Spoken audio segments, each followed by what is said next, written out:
Gillean. I'm Rebka. And I'm Mary, and we're Fufu Tibs. Today we're on our second hike with Arc'teryx, and we have a very special guest, rapper extraordinaire, BY.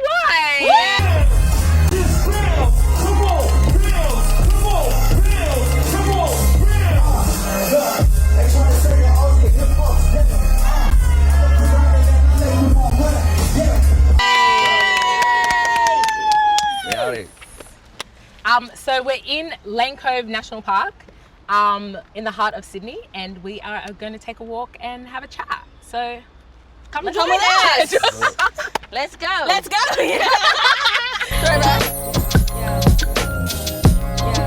Welcome back to another episode, everyone. We are back with Arc'teryx and a very special guest, BY. Yes. Woo. We're on our second walk of this partnership with Arc'teryx. And how are you finding it so far, guys?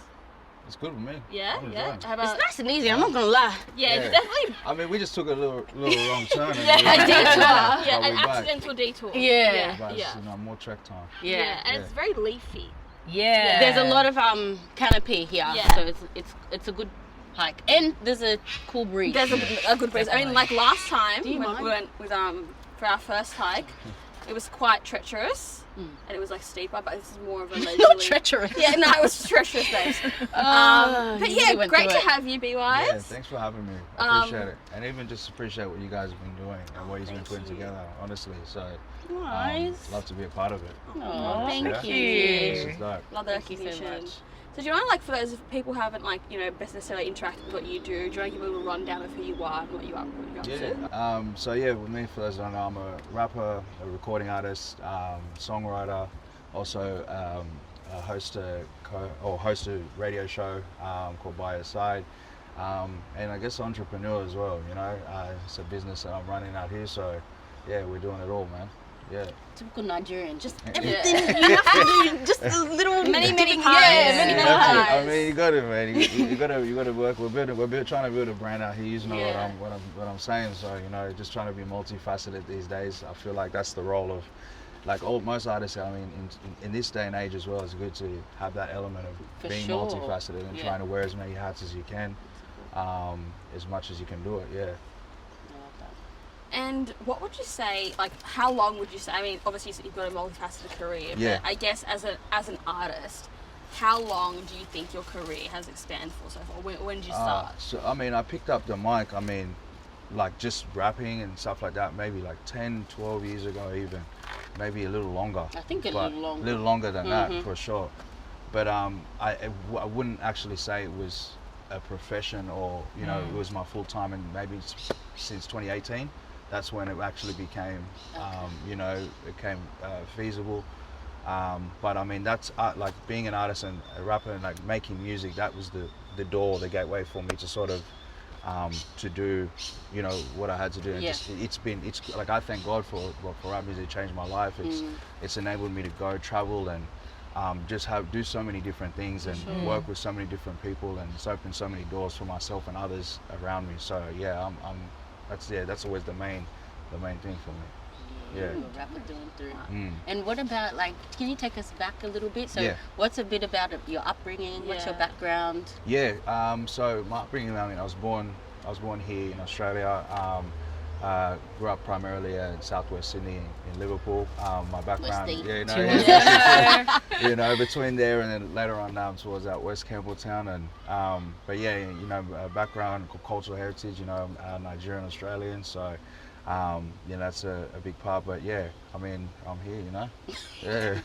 And growing up, what was that like? Like being both Nigerian and Aussie, what was your cultural experience like? Were you tilted more on one side, or did your family incorporate the two? How was it like? Well, to be honest, speaking frankly, like, I think biologically I'm biracial, but I was raised as a Nigerian. I was raised as I identify as a black man. My full name is James Ugochukwu Yakunwa. Wow. Talk that. I carry that name, and but that's the thing as well, is that I was born here as well. you know, and definitely grew up here, but I've traveled back and forth between since a child, always been on both sides. But that's the way me and my sisters were raised. We were raised, you know, with our culture, being aware of our culture, Igbo heritage, and since young. So, I mean, I wouldn't say there's been much difficulties, but I would say, like, as a child when you were younger, quite like primary school, there was definitely a period, you know, in the fine years of primary, like you kind of, there's that element of confusion because I didn't always live in Sydney. We spent some time out in the country as well. Okay. So growing up in the country, because where my parents went for work, my dad was a social worker, mum was a nurse. So, you know, you're kind of going to school with, like, you know, a lot of white kids and things like that, and you automatically, you knew every day that you were different. It was exasperated from teachers to students, like they'll let you know that you're different. So that was one thing. It was a bit of a culture shock, but I mean, coming back to Sydney and also going to Nigeria as a youth and being there, because we didn't do the you know, Christmas holidays, like we were always there every December. So that was one thing. And so being around my grandparents there and my cousins and aunties and uncles, and that kind of just sort of, you know, helped me sort of be proud and understand, you know, what that heritage is about. But at the same time, you know, you carry with you your own man, and, you know, to my sisters, they're their own women, and, you know, we aware of everything. But it definitely solidified your identity. Obviously, 100%. being able to go back to Nigeria that so must have often. been so enriching. Like, Definitely. super enriching. So, like, a lot of people don't get the opportunity, even as, like, people Yeah, with even both as- parents. I've been to Ethiopia 3 times my whole life, and Yeah. I'm 27, I was born here. So Exactly. it's a really enriching, and even those 3 times have been so impactful to me. For You sure. know, so talk us. I'm sure some kids would be salty about going back every December. Like, I want to go to Bali, like my friends. I want to go Gold Coast. Or the entrance. You were sometimes. You would just be like, why are we here again, man? Like, where's the presents? You know, where's the Christmas tree? You know, because it's like done differently, but you don't realize how hard those tickets were slapping. You know what I mean? So, for sure. and now as an adult, I really respect what my parents did, but you want to.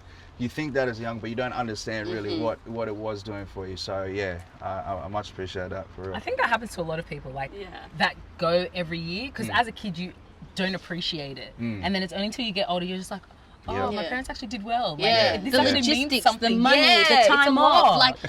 Hey, every year, taking young kids on flights like that, God, they need a Nobel Peace Prize. Like, when you're young, and the distance. And the distance. This is Like, like, it's actually the distance. True. If it was Europe or somewhere, like 6 hours, you can shove a kid on the plane and be like, Yeah. but here we're doing 3 24 stops. hours. You're dragging them across Dubai. Like, seriously. Oh, well, my brother got lost in Bangkok when he was 3. I know. At the airport, I know. How did they find him?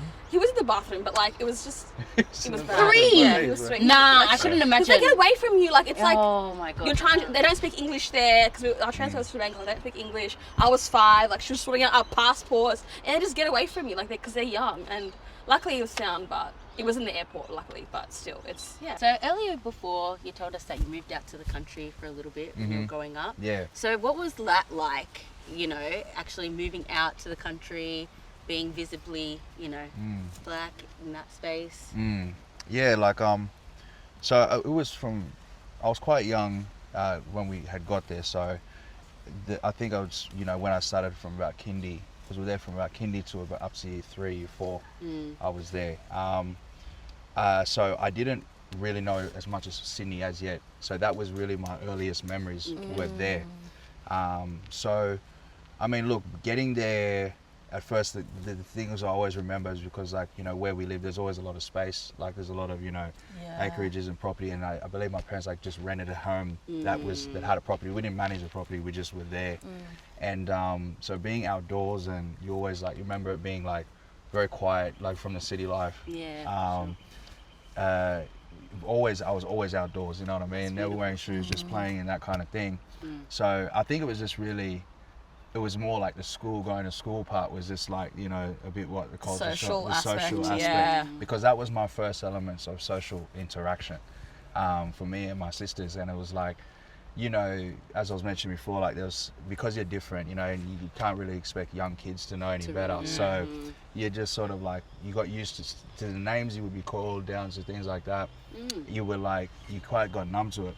and you found yourself. And I think that's even earlier what you mentioned as well about how did I adjust with the two cultures and that kind of thing, because you're trying to like find yourself fitting in or doing what you can to fit in, you know, and nothing you're doing is really trying. So you just kind of isolate yourself and just do whatever, and you maybe have that one friend, you know, there's just like whatever. But I mean, that's such is life. So I remember like, though, when I'm getting home, that was our refuge, you know, me and my sisters, and just being amongst each other, safe and you know, that kind of thing. And you know, even though my mum, she was actually a country girl, so she didn't grow up there. She's from Stock and Bingle and near Cootamundra and all of that. So she was used to that, but she actually was the one was like saying to my dad, we need to go back to Sydney. We need to get back because the kids need to be, you know, amongst it. And I remember starting year 4, so I was in like actually Chester Hill for maybe like a year.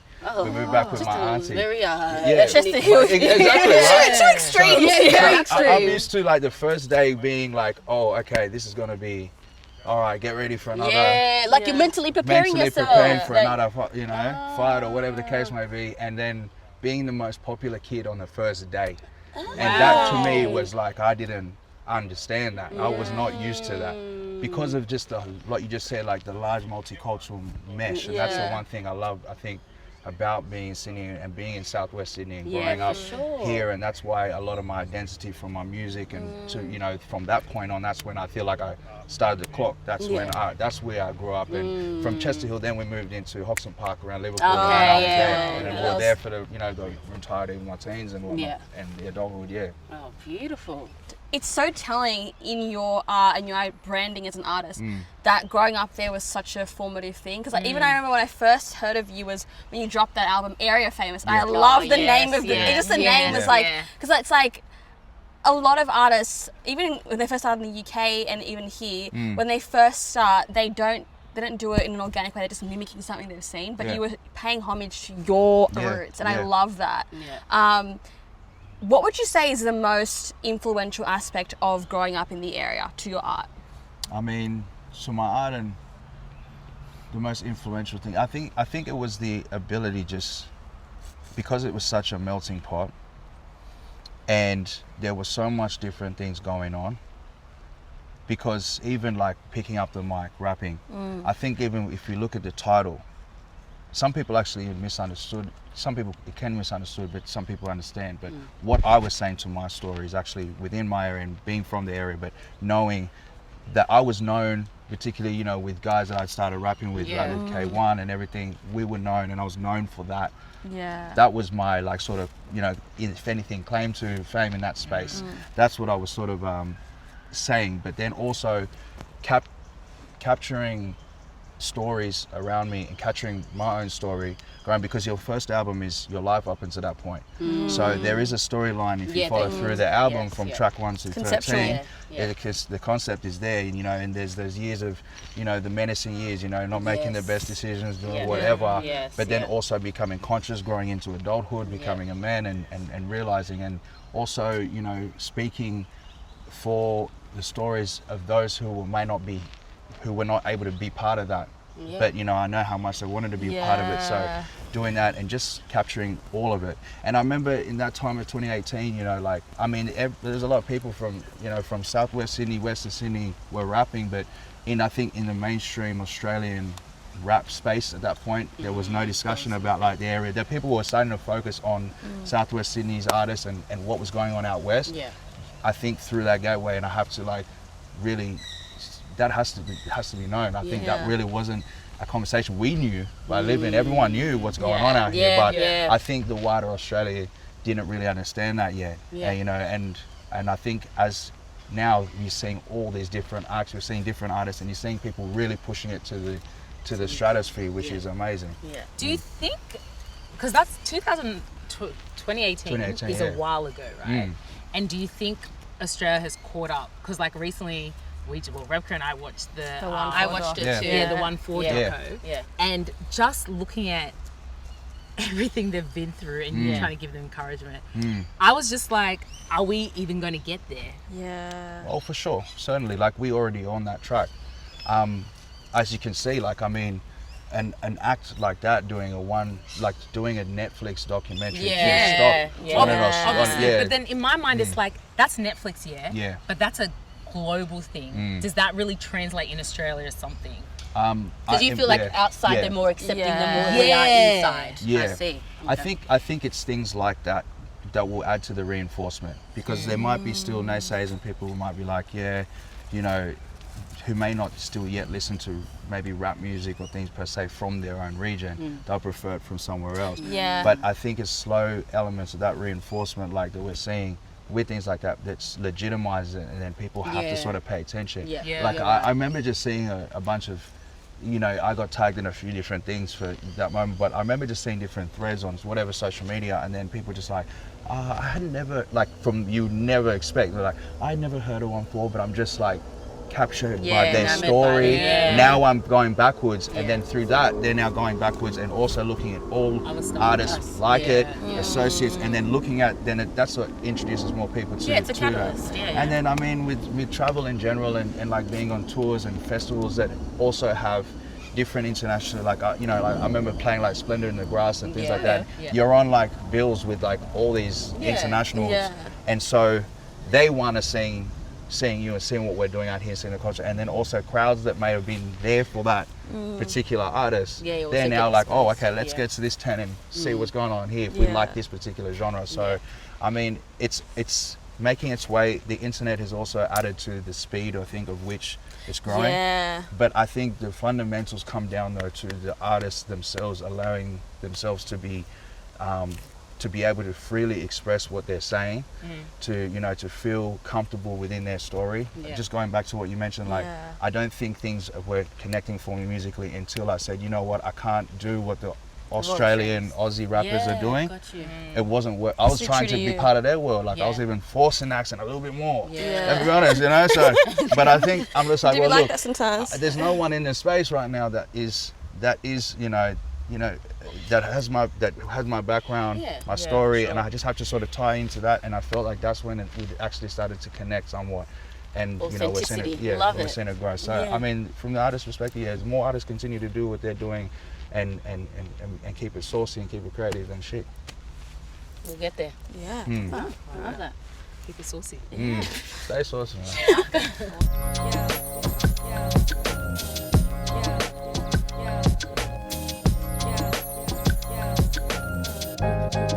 So earlier before you were talking about your creative process and going on retreats and things like that. And we are outdoors right now. So can you tell me a little bit more about that? Like, what is the creative process for you like, and what do you like about being?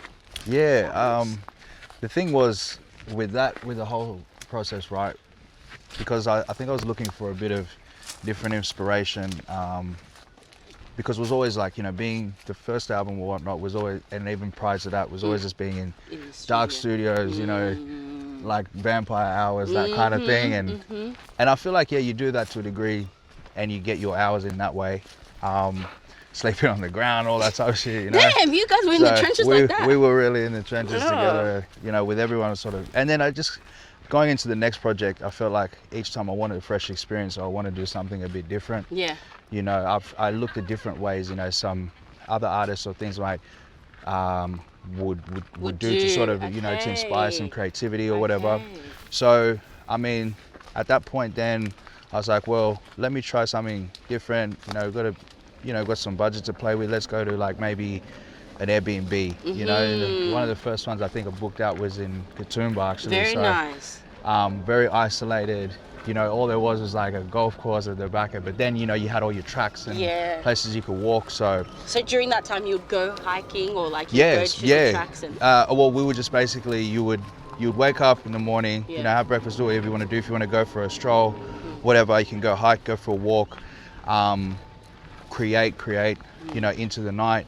And then sometimes, like, if you get blocked up, you can just go outside and just be outdoors. Yeah, just be outdoors and and just be at one with your thoughts. I love that. I remember even just sitting down out just by, I don't know, it's just like, just out near some trees and things like that, and just sort of putting different words and concepts together, walking back to the house, going inside, and then sort of just spitting out these different concepts and phrases and things like that. So at the time, though, I wasn't very conscious of being connected with, you know, sort of nature, and you hear more about people talking about grounding now and being outside. Were you hugging trees in that? Not hugging trees per se, you know what I mean, but I was more so like just, I think post COVID, learning how then, you know, important it was to be in the sun, to sort of, you know, being barefooted and so somewhat, you know, in some grass, and understanding how the body really craves those kinds of things, because as a child I did so much of that, and then, you know, became really like city domesticated and being in dark places recording all night. So but that was the whole experience. That's sick. So do you find that the energy that you had, or the creative type of the creative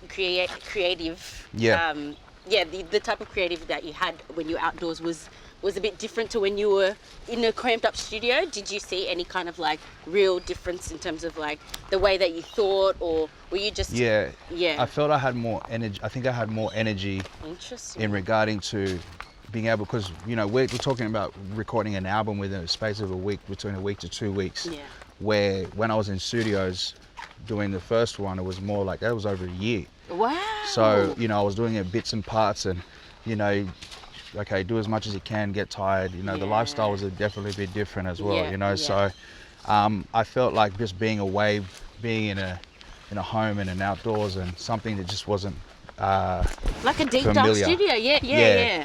That just gave me more energy to sort of, you know, to do those things. And also I can't take credit as well, and having the creatives that were with me each time I do these things. Like I'll have a different group of producers, you know, other collaborators, writers. So we make it a whole thing. It feels like a camp, and you know, my fiance and maybe one of her friends and all that will come up on the weekend and help us with the cooking, because we're still like a bit. The cooking. No. And also the inspiration too, and all this kind of shit. But they would just kind of help us, and we would all like eat and sit down and eat like a family. You know? Like a family. So we'll eat like a family, and it's a bit of a getaway for everyone as well from the city life, and that's what I think where the positivity and the energy came from. You know, so it's kind of going offline for a bit, really dialing into yourself, your thoughts, being amongst people with like the like-mindedness, and and I had a jacuzzi at some of them too, man. So you were living it up. It wasn't you know, just feel like, you know, so it feels a bit holiday-ish as well, and whatever, you know, so just it changes the environment, and, you know, you can just really deep dive. That's pretty sick. Nice.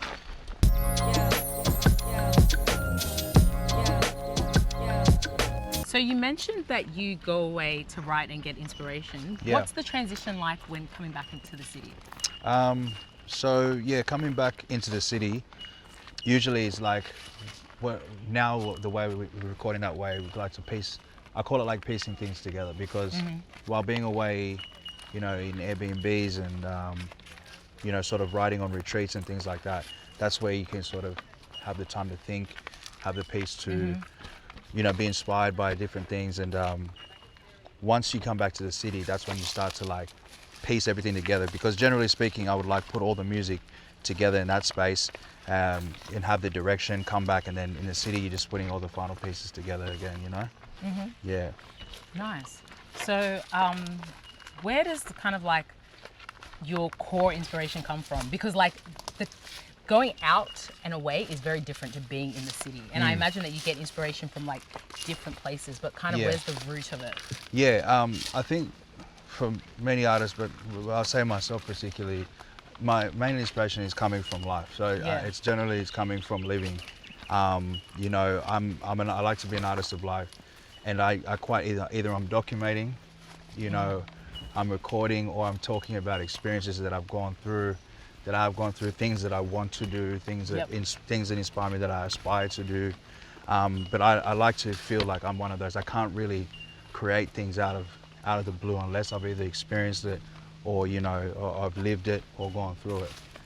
So I'm just sort of an artist of life. It's like we're looking at this tree, you know, you've got a canvas here, I'm talking, but I'm going to put something, my little spin on it, my little twist on it, you know. And that's why I think also, even during, let's say, you know, the lockdown periods of COVID and things like that, I've had I would say it's been a break of releasing music. I've always been creating, but releasing music for about a year and a half. Oh wow! Because the last album was spent.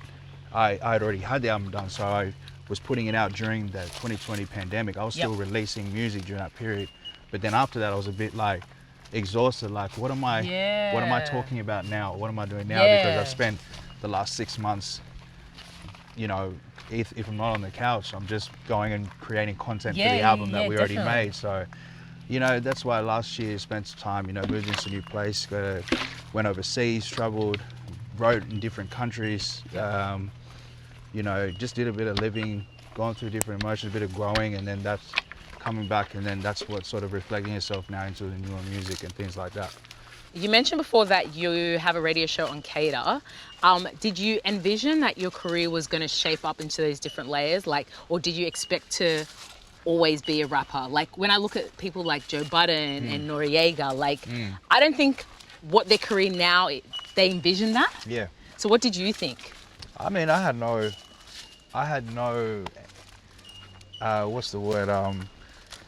I did not vision radio or like broadcasting and that kind of content in my career at the beginning at all. Yeah. I did have the, like, regards to, like, say, doing podcasting and things like that. And that's how the opportunity came about, because I pitched this idea, a similar idea about doing this, like when podcasts started to take off and things like that. But then it just ended up leading to an opportunity. It's like, hey, instead, would you rather do this radio show? Oh, that's amazing. And then it was just sort of like, okay, can I build this show?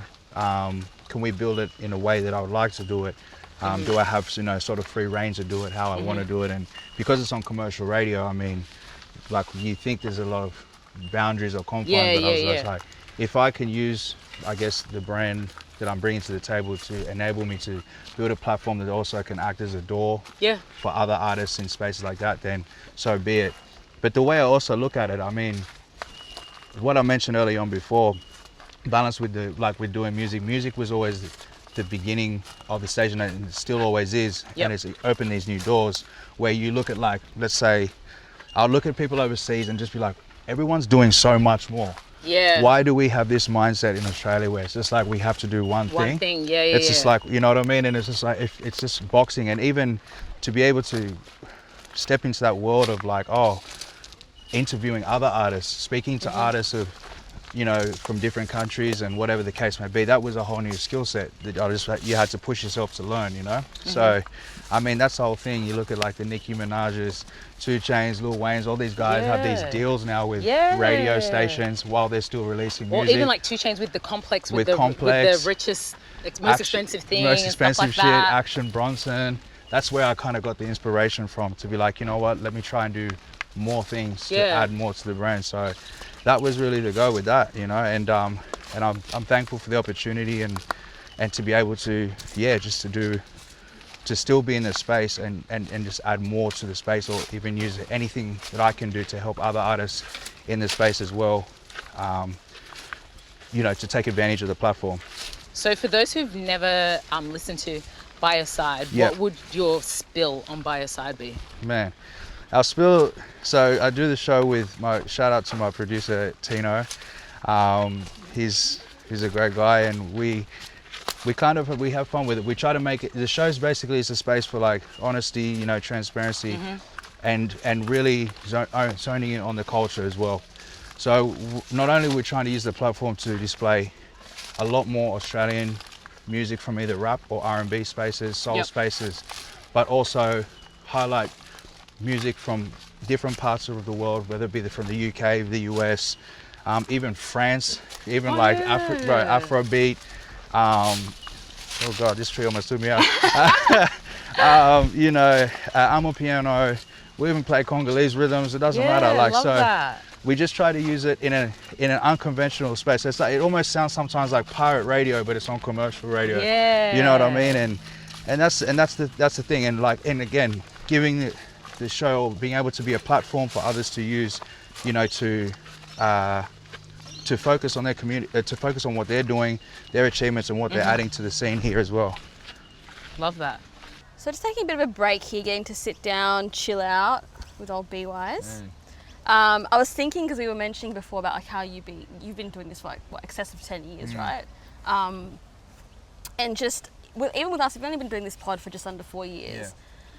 the way that we struggle to get like sponsorships and things like that on board, because I just feel like people here don't understand what we're doing, or they don't see the potential fruitfulness of what we're doing. And like, even with the 1-4 doc we're in recently, I feel like people will see a creative venture in this country and not clock the potential it has and won't back it. And sometimes even, I mean, in the case of 1-4, they'll stop it. Have you ever come across like moments of frustration where you're like, you don't get what I'm doing?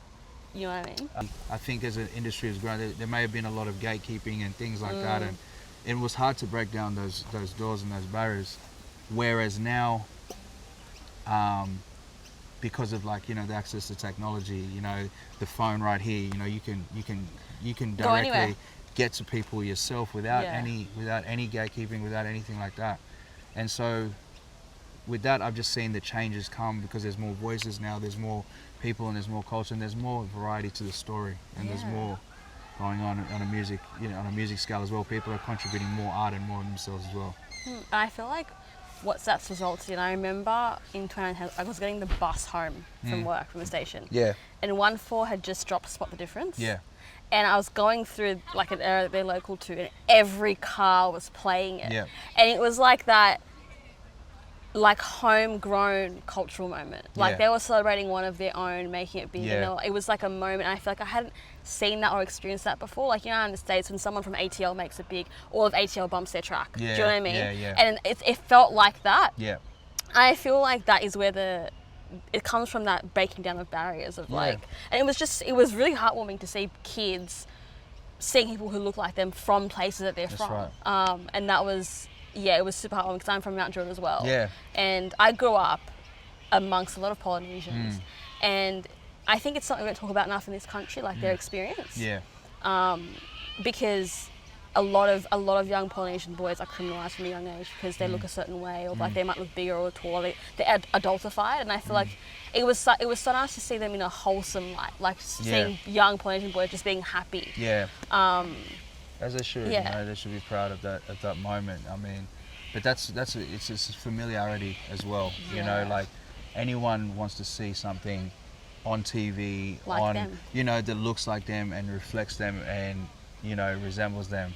And yeah, I think that's important, because then when you see those wins, you feel like you're a part of those wins. And it's possible for you to. And it's possible, it's possible to do that. And I think that's the main thing about that, is just like that story, just showing that anything is possible, you know. Legit. And I feel like that's always been even a goal and a desire of mine as well, is just to try and show that without needing like major labels, without needing that kind of thing, it's just to show that we can still do this, and you can still get out and you can make this happen, you can make this a career, you know, as long as you have the determination and will, you know. Yeah. And so you're not signed to are you independent? I'm an independent artist, so I love that for you. We have like I have different distribution deals, worked with major distros and smaller independent labels, but so right now it's still independent, and still been running it like that way for a while. I love that. I think that's the way to go in 2023. Like, as long as you got to, like, we have the team. Like, you know, shout out my managers, shout out, you know, we have publishers, we have team around us that we still work efficiently with. But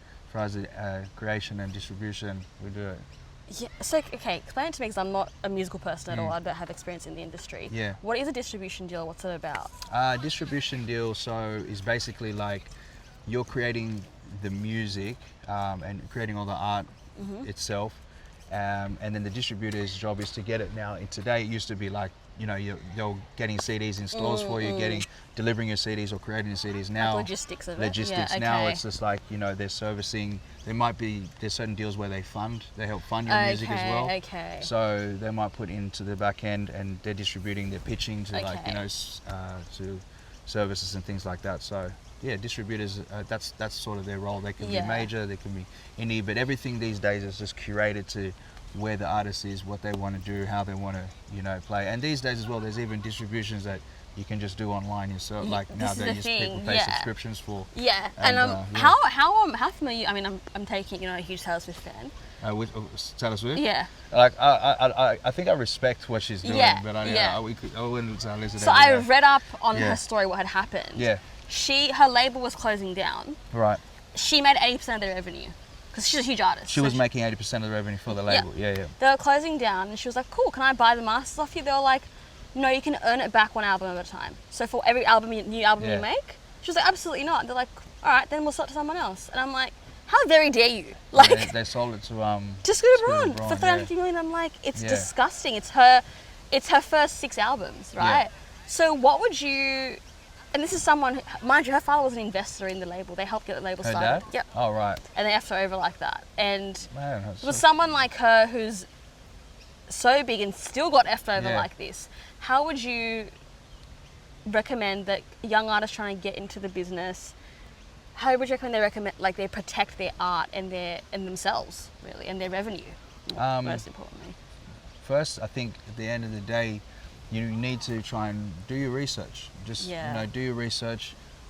I mean, you're not going to be a music guru overnight, but I think today there's really no excuse to not have a general idea and direction of how to protect yourself in the music business, because it's a business at the end of the day. So ultimately, like, let's say you're signing a contract. The fundamental of any contract that someone gives you, this doesn't have to be music, but just a contract that someone gives you, you know that contract is always going to be in their favor because they gave it to you. It's for their benefit. So that's fine. Contracts is part of doing business, but it's then there's a negotiation period. And if you don't understand what's in there, hire someone who does, get them to go over it and read it, and then from there they'll be able to work with you to say, okay, this is what will help in your benefit. So I mean, even like, look, the Taylor's example, like that's a crazy one. That happens a lot. Like for people early in their careers, they sign, and they sell their masters, you know.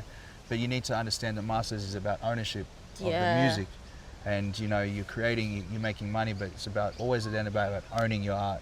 So always try to start off with that intention. I think to own your art, own your business, be aware of your business, not just making the art and saying, here, can you deal with all this? And that's what that mentality of like, I'm the creative talent, you deal with something else. Like, and that ego will get you effed over. Like it'll, I mean, like it will last so long. Like it's amazing to be creative, but it's just like, as long. I think it's just super important for us to be aware of what's going on, and then also like to have team around you that you can delegate to, and just be, that you trust, and that they understand that you are part of your business too, and they conversate with you, and that's what which is super important to me. Anyone I work with, that I can trust, and we delegate between each other, and we work that way. In terms of your journey, is there anything that you like back, like, oh, I wish I was quicker to get on that, or I was smarter about something? I mean, probably. I mean, it's been a while. If I was quicker to get on, man, TikTok, eh? Yeah. I would have got. I had people. Did you think it was like, oh, it's some kids app, and I'm not gonna? Yeah, for a little bit. I'm like, I remember my managers. He told me quite early. He's just like, yo, you better check this thing out. And I'm going on there. I'm like, they're dancing on here. It was just girls doing dancing. Yeah. But I mean, like, we've still managed to see some growth, and you get around. It's just about catering to you. But I mean, that's one thing I would have definitely liked to do. And I think I would have tried to, if anything, try to travel a bit more earlier on in my career as well, because I spent a lot of time investing in here, which is important. Like, I'm from here, but I would have liked to, I think, earlier in the career, would have just dipping back and forth, which we do now. But having that insight and just seeing that work rate and work drive in other countries earlier on, I think would have been dope. Did you see like a different, like, would you say there's a difference in working culture in the music industry in other countries? Yeah, 100%. Oh. I think overseas, like if you go to if you go to the UK, especially like if you go to London, if you go to the States, even in Lagos and in like Nigeria right now, or even different parts of Europe, you see the work rate. People are like really like working as far as music is concerned, like they're just pumping it out, and just seeing how much they're doing and how frequently they're releasing and things like that. And I think we in Australia we have a bit of a like really complacent, relaxed, style of living, which is fine. Like, I mean, that's part of our culture, and the ecosystem here as well only allows us to put our music ever so much because of our population. But but to see that intensity, that drive, and that excitement, and just and being open to all different opportunities, that's the thing. Being open to opportunities, just that real hustle mentality. Do you think that's because like life is generally harder there? I think just like so many more people Yeah. and not as much opportunities, you know, so everyone's fighting for the gotta same push. thing and everyone's pushing for the same thing, and Yeah. obviously there's differences in every socio-economic environment in anywhere you go, Yeah. but it's just it's just a culture of just hustle. Sure. So we've just completed the walk. How did you find I it? enjoyed it, man. I appreciated being out with you guys, being out in nature, you know, taking a walk and talking. So yeah, thanks for having me. You didn't even break a sweat. I Like, know. at the end, I was like, "Oh, so how was it?" It's like, "Yeah, I'm cool, man." And then my lips are trembling, and it wasn't even hilly. Yeah, Yeah, it it was so wasn't weird. hilly. It was a nice. Yeah, I think was I nice. think you guys gave me the beginner course. So I mean, I'm cool. I'm all right. No, it was Yeah. good. No, that's nice. Is there anything that you have that's coming up that you'd like to plug? Yeah, I mean, we got new music now coming out, which I'm super excited about. Sandcastles, keep an eye out for that. Yeah. It's not out already. You know, new singles. So just excited about dropping new music again, and EPs, albums maybe. We'll get to that. But yeah, so and we're all back on tour. I would have just got back off tour. So, Oh yeah, definitely. Yeah, so I mean, yeah, we're just excited about what 2024 is looking like. So stay tuned. Yeah. That's what we like to hear. Well, thanks again for gracing our podcast. Thank you. Yes. Thanks for having me. Our local hero. Yeah. Our local hero. My sister's blessed. Thank you. Thank you. Thank you Thanks so for much. watching, guys. Thanks, guys. Bye.